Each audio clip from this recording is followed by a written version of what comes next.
Seja bem-vindo a mais um episódio do podcast Te Encontro na Cozinha. Eu sou Amanda Schiller, nutricionista, e todas as semanas eu recebo convidados especiais que trazem um pouco mais de informações sobre a sua área de atuação, dicas e sugestões de qualidade de vida e bem-estar. E a minha convidada de hoje é a Vatana Giroto. Seja muito bem-vinda, Vá! Obrigada, Amanda. É um prazer estar aqui com você falando de saúde, né? Muito obrigada! A Vatana, ela é fisioterapeuta, instrutora de Pilates há 15 anos, especialista em Pilates internacional, na reabilitação de patologias e disfunções do corpo, é especialista em acupuntura na medicina chinesa e especialista em dor pelo Hospital Israelita Albert Einstein. E para começar falando de Pilates, justamente, eu acho que não só eu, mas a maioria das pessoas achava que Pilates era só uma reabilitação, ou que era muito simples, que não era dolorido. Mas até que um dia eu fui fazer uma aula de Pilates. Isso. E primeiro que eu descobri que é maravilhoso, superou as minhas expectativas. E a questão de dores, consciência corporal, bem-estar geral e respiração. Eu achei um exercício tão completo e que me ajudou em tantas outras áreas que eu queria que você trouxesse um pouquinho mais sobre isso de início já, Vá. Tanto o que é, da onde surgiu, né? E a importância do Pilates. Então, vamos começar falando do nosso mestre, né? Que é o Joseph Pilates, que é um gênio, né, da arte do movimento. Ele trouxe esse método incrível, né? Estudou e trouxe para a gente como profissional, para a gente poder utilizar isso de uma forma tão maravilhosa, né? Então começou com atletas, com bailarinos, essa reabilitação na época da guerra, e isso foi crescendo com o passar dos anos. 15 anos atuando, 20 anos atuando no Pilates, a gente vê quanto isso cresceu, como as pessoas podem melhorar sua qualidade de vida com o Pilates. E os estudos aumentaram cada vez mais. Então, o corpo e a mente das pessoas, ela se encontra no Pilates, né? Como tu falou, a gente se encontra, existe essa interiorização que é tão importante, né? Existem outras técnicas que também trabalham isso, né? E o Pilates trouxe isso. A yoga, as artes marciais, ele trouxe isso para dentro do seu estúdio e estudou isso, ele fez um método com isso. E as pessoas hoje, né, em 2025, conseguem usufruir de tudo isso. E a gente, como profissional, consegue ver quanto avanço teve. O método, de certa forma, foi estudado cientificamente, foi modificado e foi melhorado de uma forma incrível, que as pessoas sentem em uma aula de Pilates. Não precisa, às vezes, muito mais. É o que ele fala, com 3 meses de Pilates você já tem um novo corpo. E realmente, o novo corpo é corpo, mente, espírito, tudo ali é relacionado para melhorar a qualidade de vida das pessoas. Então eu posso reabilitar, eu posso tratar atletas, eu posso condicionar o corpo de uma forma que seja um coadjuvante, né, de uma musculação, de uma academia, de um esporte, como também ser o teu exercício principal da semana. Então, 2, 3 vezes por semana é o recomendado. E melhora-se muito, né? A gente, com 15 anos, 20 anos, a gente vê a melhora que os pacientes têm nesse período que ele pratica Pilates. Com certeza. E a gente falava sobre a consciência corporal, que é justamente o que eu percebi de diferença fazendo Pilates e senti lá na musculação, que tinha uma melhor flexibilidade, parecia que a mobilidade é melhor, né? O que é a consciência corporal e o que ela nos auxilia, não só numa outra atividade física, mas na nossa vida diária? A consciência corporal, o teu corpo, você tem essa consciência do movimento. Então, você consegue se movimentar melhor, você consegue corrigir movimentos e posturas erradas do dia a dia, que é o sentar, o trabalhar, o se organizar nesse dia a dia, que eu acho super importante, porque a gente passa a maior parte do nosso tempo trabalho, nas suas atividades laborais. Então, a consciência corporal e a consciência de respirar, de você parar o teu corpo, de você sentir ele de dentro para fora, o Pilates faz muito bem isso. Quando exercícios concentrados, de força, não somente só de relaxamento, de mobilidade, mas os exercícios de força faz a tua musculatura liberar aquela tensão que está diária ali. E aí você consegue voltar essa musculatura mais firme, essa musculatura de uma consciência realmente, né? Eu gosto muito da consciência postural, né? Essa consciência de postura, de como você pode lidar com isso no teu dia a dia. E isso acaba prevenindo dores crônicas, acredito. Muito, muito. Que é a base ali de tudo. Justamente nesse ponto que vamos entrar agora. Desenvolver essa consciência corporal, então, tem muito a ver com a prevenção de dores crônicas. E o que é a dor crônica? O que caracteriza uma dor crônica, que acredito que seja o tempo, mas o que vem assim como característica principal? Pacientes com dores crônicas apresentam a partir de 3 meses, né? É considerado uma patologia crônica. Então, a gente sempre pensa que não pode deixar chegar nesses 3 meses, né? Se você consegue antecipar isso, se é uma dor aguda, né? Que é a primeira causa, a gente consegue melhorar a qualidade desse paciente, esse tratamento desse paciente para não gerar dor crônica. A partir de 3 meses é uma das características que apresenta dor crônica. Aí dificulta um pouquinho mais o tratamento, é um pouquinho mais longo, tem que ter um pouquinho mais de paciência, mas as dores lombares, as artrites, as artroses, as fibromialgias, são todas consideradas dores crônicas a partir de 3 meses. Existe alguma forma de quantificar a dor? Porque acredito que é uma percepção muito subjetiva, né? Cada pessoa sente de uma forma, tem quem reclame muito de dores pequenas, às vezes, do dia a dia, e outras pessoas que têm uma resistência maior à dor. Mas existe alguma escala de dor? Existe sim, Amanda. Então, a gente tem uma avaliação muito ampla para tratar dor. Então, a gente tem avaliação de sensibilidade, avaliação de toque de dor, avaliação com a escala de dor. Então, é uma avaliação que a gente faz de 0 a 10, onde esse paciente vai numerar qual é o grau de dor dele em 24 horas. A gente faz uma avaliação de qualidade de vida, o que ele está tendo de perdas, perda de sono, perda de apetite, né? A alimentação está errada, a quantidade de descanso, a quantidade de atividade física. A maioria das pessoas acha que não preciso fazer atividade física, vai doer mais. E na realidade é o contrário.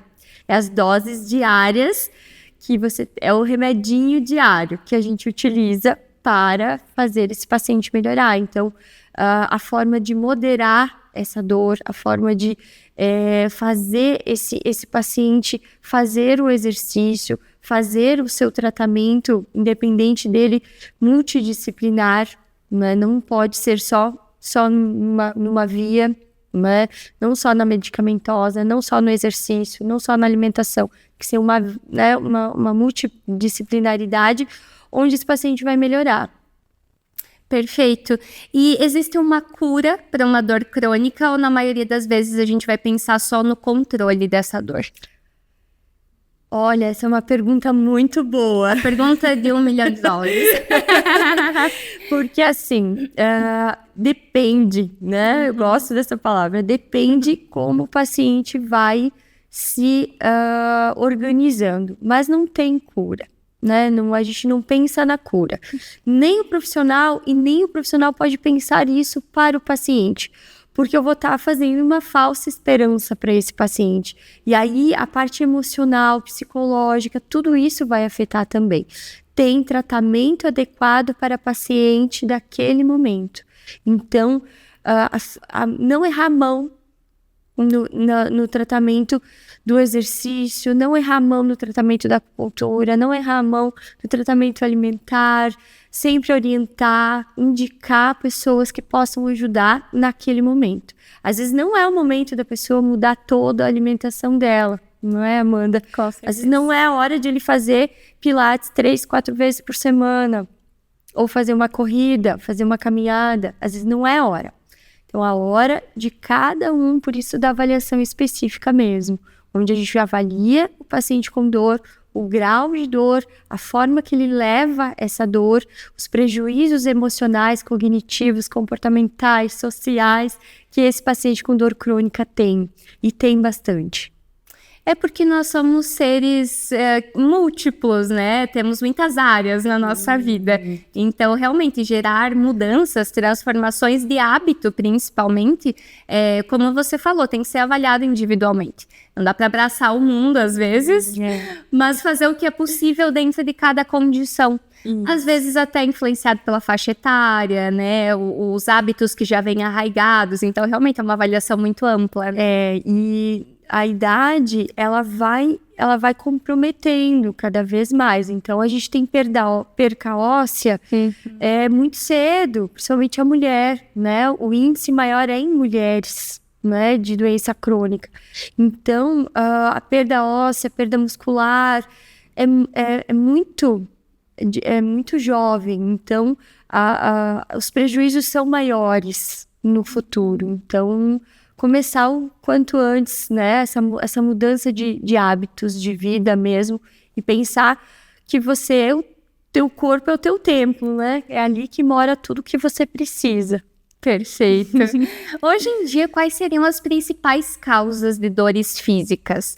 Pensando aqui no todo, não só nas crônicas, né? Mas todo mundo conhece alguém que reclama de uma dor no joelho, de uma dor nas costas, vive com aquela dor, né? Reclamando de alguma coisa. A gente fala muito hoje do celular, do computador, que com certeza mudou muito a nossa postura, mas além dessas, e incluindo essas, que outras questões você julgaria, assim, que podem nos levar a essas dores físicas constantes? Alimentação. Eu acho que a alimentação tá extremamente voltada para pacientes com dores crônicas. E a inatividade física, que ainda mata bastante pessoas por não fazerem atividade física. Eu acho que esses dois caminhos precisa ser repensado pela maioria da população e até mesmo por todo o sistema que nutre tudo isso, para dar ênfase mesmo, porque as pessoas que conseguem procurar, né, procurar a você, procurar os profissionais que conseguem, têm essa facilidade, tá tudo certo. E quem não consegue, que é a maioria das pessoas que se afastam das atividades laborais, se afastam da família, se afastam, os prejuízos são muito grandes, tanto econômicos quanto realmente, assim, pessoais mesmo. Então, isso eu acho que são duas linhas que a população precisa repensar bastante, que é a alimentação e atividade física mesmo. Trazendo isso para a prática, coisas que as pessoas poderiam hoje mesmo, né, já olhar com outros olhos, esse cuidado, como você falou. Pensando na alimentação, talvez reduzir alimentos ultraprocessados, comer mais comida de verdade, seria um caminho. E em atividade física, alguém que precise começar a se movimentar, quais seriam os cuidados? Porque às vezes a pessoa ela pode fazer uma caminhada na rua, né? Ela pode fazer atividades que não custam também. Mas vamos dizer que essa pessoa comece a fazer. Que cuidados ela precisa ter para também não se lesionar ou ter algum problema em decorrência disso? A gente atende bastante paciente assim, lesionado pela falta de orientação. Então, procure um profissional, fisioterapeuta, educador físico. Eu gostaria de começar a fazer caminhadas. Você poderia faz uma aula com a gente, né? Uma aula com o fisioterapeuta, uma aula com o educador físico, para ele poder te conduzir melhor. Os alongamentos, o aquecimento, coisas básicas, mas que faz toda a diferença. Porém, eu gosto sempre que a pessoa tenha um profissional. que você possa conversar diariamente. Na academia, no Pilates, né? A gente na fisioterapia, que você possa realmente conduzir o teu esporte. Porque pode ser frustrante, né? Essa frustração vai gerar um prejuízo muito grande. Ele vai acabar não querendo mais nem fazer mais uma caminhada, nem uma corrida, porque vai lesionar. Vai dar uma tendinite de joelho, vai dar uma tendinite de quadril e aí a gente vai ter que recuperar isso para retornar, né? Às vezes o esporte de raquete, né? Muitos, vou para o esporte de raquete. A quantidade de pacientes lesionados pelo esporte de raquete é muito alto.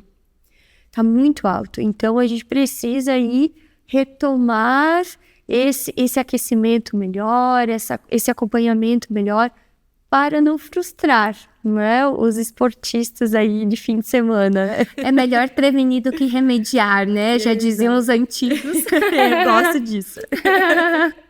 E até pensando nisso, depois que a gente já teve uma lesão, quais são as principais alternativas de tratamento que a gente tem para dores crônicas, para dores físicas atualmente? Não deixar ficar crônico. Então, tem um quadro de dor, uma condilite, né, um ombro doloroso, tem uma dor lombar ali persistente, né, uma lombalgia, uma dor no quadril, no joelho, não deixa virar crônico. Procura um profissional que possa te orientar qual o caminho melhor que você pode seguir. Então, mas já virou crônico. Não tem mais o que fazer. Passou os 3 meses, você já está com sintomas de dor crônica mesmo. Aí é correr contra o tempo. É você realmente ir fazendo todos os tratamentos possíveis. Então não é só uma linha de tratamento. Não é só o Pilates, não é só a musculação, não é outras linhas. Então vou fazer uma analgesia, vamos ver como é que tá. Cada dia vai ser um dia diferente. Né? O paciente com dor crônica, cada dia um dia. Então, ele acorda de um jeito, ele vai dormir de outro, e se ele, durante o dia, tiver algum estresse, alguma coisa, ele vai ser outra pessoa, e assim, cada dia um dia. Então, o tratamento também tem que ser assim, tem que ser pensado dessa forma. Uhum. Depois de instituída uma dor, seja ela crônica ou uma dor física, né, ou se ela já chegou a cronificar ou não, mas que linhas de tratamento a gente pode estar seguindo? Falando tanto da fisioterapia, quanto às vezes um paciente que precisa ir para o médico, né? O que a gente tem hoje de possibilidades para tratar dores físicas? Hoje temos uma infinidade de possibilidades, né? A gente tem a acupuntura como forma incrível de tratamento para dores crônicas diversas, né? Diversas doenças autoimunes também. Nós temos a fotoneuromodulação, que é uma técnica nova, né, recentemente vinda ao Brasil, a gente tem isso, e a gente consegue tratar esse paciente de uma forma mais profunda. Os prejuízos que ele tem, então, assim, o exercício, a acupuntura, o Pilates em si, tem outros, a yoga é super maravilhoso para tratar pacientes com dores crônicas. A respiração, a meditação é cientificamente provada que faz muito bem, né? Então, aonde eu estudei, eles têm tudo isso dentro, né, do local onde podem proporcionar para os pacientes. Então, a conduta é individualizada, mas eu posso usufruir em cada momento de técnicas que são milenares e que eu consigo melhorar o paciente. Faz muito sentido isso da meditação que você comentou, porque uma pessoa que viva com dor, que convive diariamente, ela vai ter alterações de humor.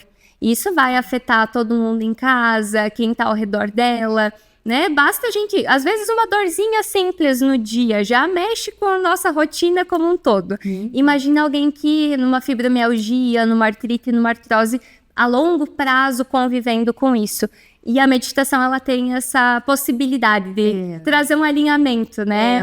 É o poder de trazer essa sensação da cura, né? De trazer essa sensação de equilíbrio, né? O yin e yang ali, esse equilíbrio que faz com que o paciente se sinta melhor, se ele diminui o quadro de dor, a sua condição, né, física, social, né? Então, ele quer viajar com a família, quer fazer uma atividade tão, né, tão simples às vezes, brincar com os netos, né, brincar com os filhos, e acaba tendo esse prejuízo de não conseguir. E essas técnicas, elas possibilitam essa melhora. É as doses diárias, é o que eu sempre falo, essas dosinhas diárias de exercício, de meditação, de relaxamentos. A massagem, ela é um benefício maravilhoso, quem suporta o toque, então é utilizado. Terapias por ondas de choque também são bastante utilizadas para dores crônicas, dores muito antigas. Então tem pacientes que convivem 10, 15 anos com dores crônicas. E isso, a gente tem que melhorar essa qualidade de vida como profissional, pensar nisso. Perfeito. Você falou, Vatana, sobre a questão das pessoas estarem buscando esportes, né, hoje, diferentes até. Um tempo atrás a gente falava mais da musculação ou fazer uma atividade aeróbica. E recentemente veio o beach tênis, veio o pádel, veio uma série de esportes que às vezes, né, ficou um tempo ali meio esquecido. O próprio tênis, a corrida agora, né, que a gente vê que vem essas ondas. O ciclismo passou por isso também. Todas essas atividades, elas envolvem uma questão cardíaca bem importante. Eu acho que é importante a gente citar que recentemente várias notícias a gente vem vendo, né, de pessoas muito novas, ou que têm um ataque cardíaco, ou que acontece alguma coisa durante uma prova, algo que exija mais resistência. Antes de um esporte de um rendimento um pouco maior, o que seria importante que essa pessoa tivesse um checklist, de repente, antes de começar a praticar, não só para prevenir dores, mas esses agravos mais sérios, né? Falando de movimentação física. Eu penso da forma de orientação, né? Então, se você tem um profissional que consegue te orientar a fazer um exame, né, anual, a fazer esses periódicos, cardiovascular mesmo. Eu faço corrida, eu faço ciclismo, eu faço um esporte de raquete mesmo, tantos outros, né, que tem a importância realmente de você fazer exames periódicos, uma orientação de postura, de aquecimento desse corpo, postura que eu vou utilizar na minha bicicleta, a postura que eu vou correr, a postura que eu vou jogar a bola. Então, tanto no vôlei quanto, né, nos esportes da raquete, tudo isso faz lesões, mas a importância de você ter essa orientação e fazer os exames periódicos mesmo. Não só, vou fazer uma prova, agora eu vou me preocupar. Isso tem que ser uma preocupação constante e realmente fazer esses periódicos, porque vai te dar uma estrutura melhor, até para jogo mesmo, até para condicionamento. Melhorar a produtividade, o rendimento mesmo. Rendimento mesmo. Então, não só pensar nisso, mas também essa questão de saúde mesmo, a respiração, respirar direito, já começa por aí, né? Então, você vai fazer um jogo aeróbico, vai fazer um jogo intenso, que tu vai utilizar o máximo, às vezes, do teu cardíaco, né, da tua musculatura, e vai ter complicações futuras. Então, prevenir tudo isso é sempre bem importante. Saindo do campo do esporte e indo para dentro de casa, para dentro do escritório, para o nosso dia a dia habitual. Dicas práticas para alguém que queira, e na verdade acho que todos nós precisamos prevenir dores por lesões repetitivas. Um exemplo, alguém que trabalhe muito no computador ou que esteja muito no celular. O que a gente pode fazer no nosso dia a dia para melhorar a ergonomia das nossas atividades cotidianas? É ótimo. A gente utilizar, eu gosto do apoio, né? Então, assim, a mesa, a cadeira correta, já começa por aí. Mesmo trabalhando um home office, né, muito utilizado depois de pandemia, e assim foi. Então, a cadeira adequada, o computador na altura, né? Existem vários materiais, várias tecnologias que proporcionam ao funcionário, ao colaborador, poder usufruir de uma qualidade de vida, né? Sem tantas lesões. Então, um apoio melhor de coluna, né? Normalmente, punho e coluna. E cervical, quem trabalha muito sentado, muitas horas. Então, a importância realmente de começar pelo mobiliário. Pausas, né? Em cada 1 hora, 1 hora e meia, faça pausas, 10 minutos, se alongue. Eu gosto muito da postura dos gatos, eu falo sempre isso, porque eles se espreguiçam muito, os animais têm essa característica, a gente deveria fazer isso todos os dias.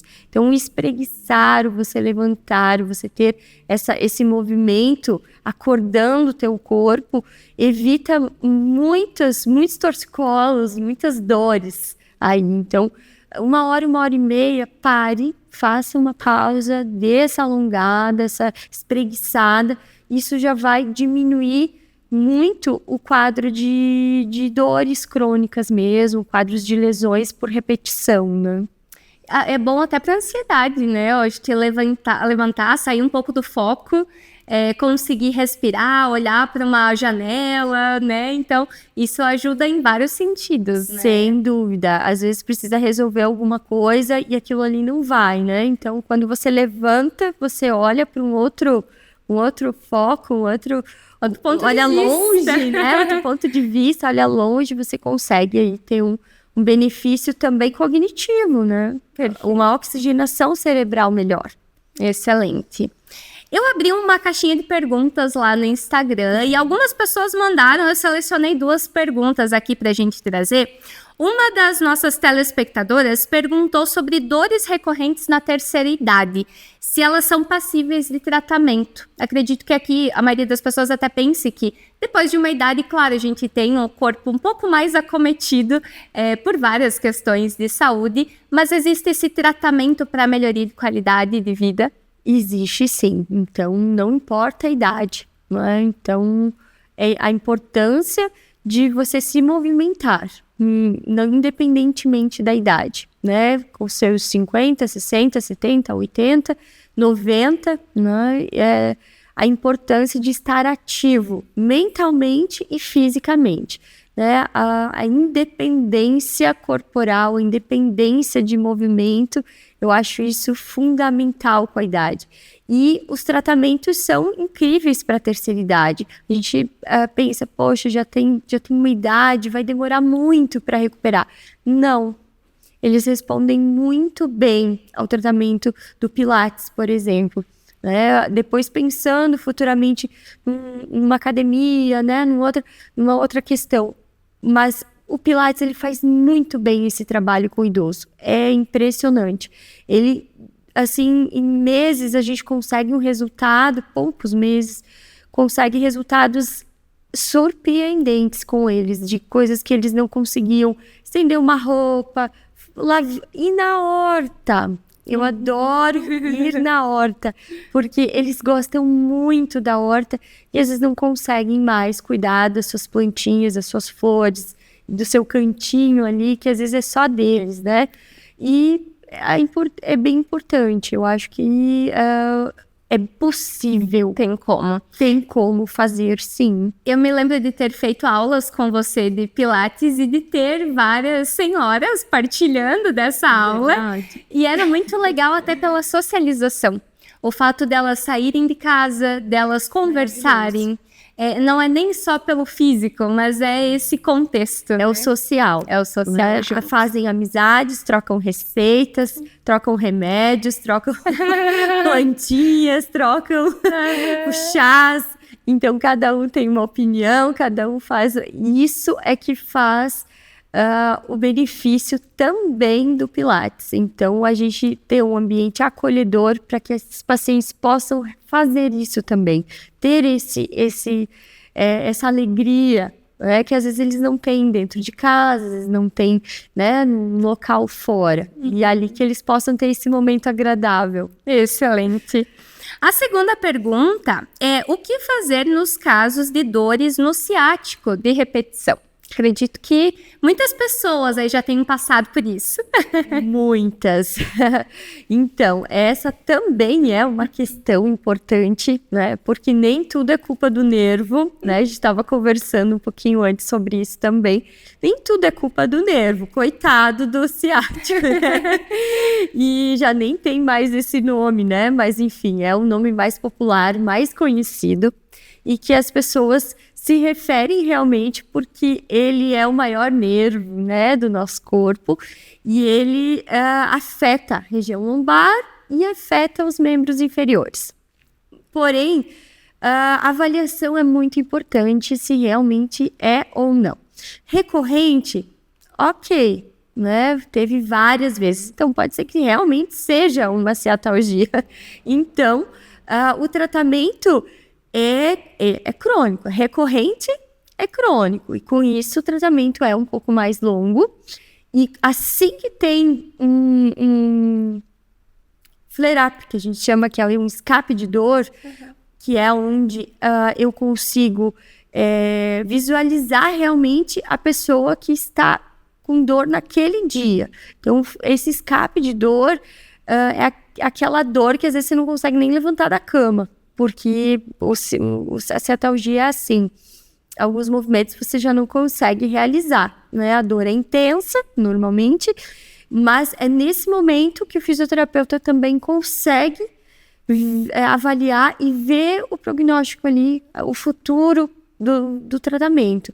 Então, às vezes a gente pensa assim, não vou fazer nada naquele momento, mas não, você tem que fazer. A gente fala que mesmo com dor, vem até mim, né? Vem até o profissional, mesmo com dor, porque aí eu vou saber o que fazer. Às vezes, ali 2 semanas depois, já passou esse escape de dor. E aí, como que estava? Como que eu vou conseguir tratar isso aí? Então, quando tem dor, tem que correr para o fisioterapeuta, tem que correr para realmente o profissional poder avaliar naquele momento. Porque às vezes a gente não quer fazer nada, né? Tem dor, as pessoas tem medo se protegem, né? Se protegem da dor. Então, isso é bem importante. Em alguns casos, pode não ser o ciático. O que a gente poderia confundir aqui, de repente? Confunde, porque ele tem ramificações. Né? Então, é ele e as ramificações. E às vezes é uma dor de quadril e tá achando que é o ciático, né? Porque ele passa por ali, pela parte isquiática, atrás, né? Normalmente atrás ou irradia para a lateral da coxa. Então, às vezes é só uma dor lombar, né? Às vezes não tem uma hérnia de disco, né? Então é só uma lombalgia, a sensação de que pesa a região de quadril, pesa a perna. E, é ciático. Às vezes não é. Então, existe essa diferença. Então, tem testes utilizados que a gente consegue ver se realmente é uma ciatalgia, e toda aquela avaliação que eu comentei. Não é só uma coisa. Então, toda aquela avaliação, todo o contexto. Às vezes a pessoa correu uma maratona ali, né, com impacto direto ali na região da lombar, já tem um desgaste, já tem alguma coisa. Opa, já é um alerta de que pode ter ali uma ciatalgia realmente. Resumindo, a importância da gente se conhecer, né? Da gente ir se investigar.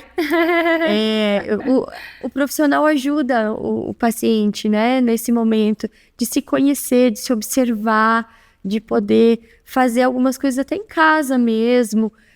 Então, a importância dessa consciência corporal, essa consciência postural, que faz diminuir muito aí os prejuízos que o paciente pode ter. Perfeito. Bom, nós estamos nos encaminhando para o final desse episódio, e esse é o momento que eu dou uma virada no assunto, assim, porque é uma pergunta curiosa. Eu digo que eu nem falo qual que é a pergunta curiosa que eu vou fazer, porque é para ser surpresa. Surpresa. Mas como nós estamos no coração da casa, que é a cozinha... Maravilhoso. A minha pergunta é uma curiosidade, realmente. Se você tem alguma receita afetiva, alguma receita de família, ou alguma coisa que você gosta de fazer e que você considera, assim, essa a receita da tua vida, assim, algo que pode ser nem que você faça, mas que você receba e que queira compartilhar conosco. Olha, isso é incrível, né? Porque eu tenho uma família que cozinha. Eu não cozinho muito, mas a minha família cozinha muito. Isso é a herança da minha avó, que é uma lembrança extremamente afetiva. E a Amanda, eu não posso falar outras coisas, né? Ela fazia uns docinhos de amendoim, assim, que a minha mãe herdou isso, e ela faz igual. Que legal! Que são como se fossem os pezinhos de moleque, assim, maravilhosos, assim. E os chás, né? Eu acho que o chá também entra aí, que é uma memória afetiva maravilhosa, assim, que a minha avó tinha, que passou pela minha mãe, e eu levo isso pro meu filho. Então, esse pé de moleque é a minha memória, é uma das minhas memórias afetivas que até hoje a gente lembra, né? Come e lembra. Que muito legal. dela, é maravilhoso. Eu falo que, normalmente, as receitas afetivas que a gente lembra nesses momentos, elas não são as mais saudáveis nutricionalmente, mas elas são saudáveis mentalmente.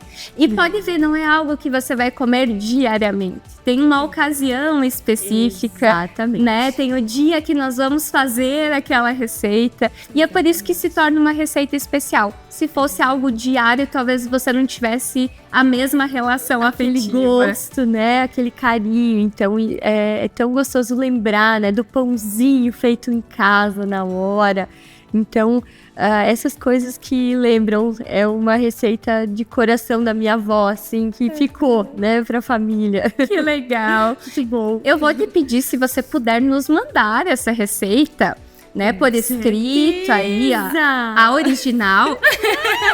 Porque a gente tá coletando a receita dos nossos entrevistados para fazer um grande livro afetivo de receitas. Ai, que delícia! E vai ser muito legal ter essa receita maravilhoso. Vamos escrever a receita e mandar pra Amanda. Muito obrigada, vou adorar. Vou testar, em algum momento vou ter que fazer a receita também, eu né? acho que você vai receber ela pronta primeiro, porque minha mãe vai mandar pra você, pode ter certeza. Querida, já estaria esperando. Muito bom. Muito bom. Vá, querida, muito obrigada.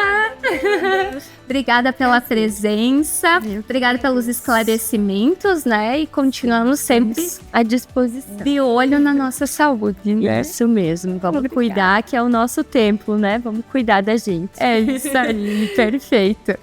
Nós estamos chegando ao final de mais um episódio do podcast Te Encontro na Cozinha. E nas próximas semanas temos muito mais entrevistas, convidados e temas para debater por aqui. Não esqueça de se inscrever no canal, compartilhe esse vídeo com quem possa se interessar, deixe seu comentário, deixe seu like e eu espero você no próximo episódio. Um beijo e até lá!